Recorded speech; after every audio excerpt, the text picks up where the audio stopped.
Israel dalam keadaan siaga seusai dua mata-mata Iran berhasil menyusup ke Tel Aviv. Adapun dua mata-mata Iran ini diduga hendak melancarkan pembunuhan ke Perdana Menteri Israel Benjamin Netanyahu. Dikutip dari Hindustan Times, dua mata-mata Iran ini berhasil ditangkap pada Senin 14 Oktober. Shin Bet dan polisi Israel berhasil mendeteksi keberadaan mereka. Setelah menjalani proses pemeriksaan, keduanya diduga hendak melakukan serangkaian tindakan sabotase untuk Iran.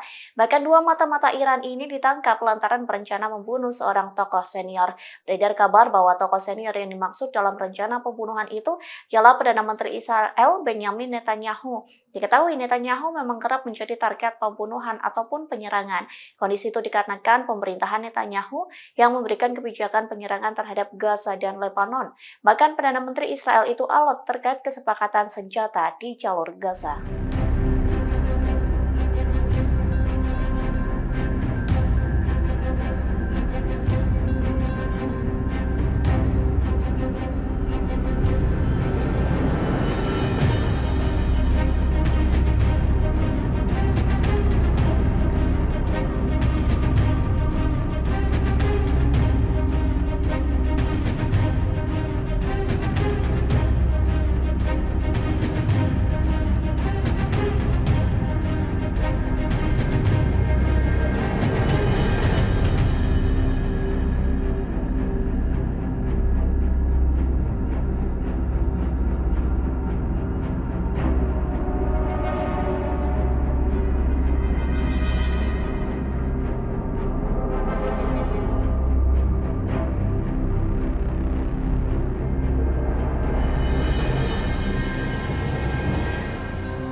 Download Tribun X sekarang, menghadirkan lokal menjadi Indonesia.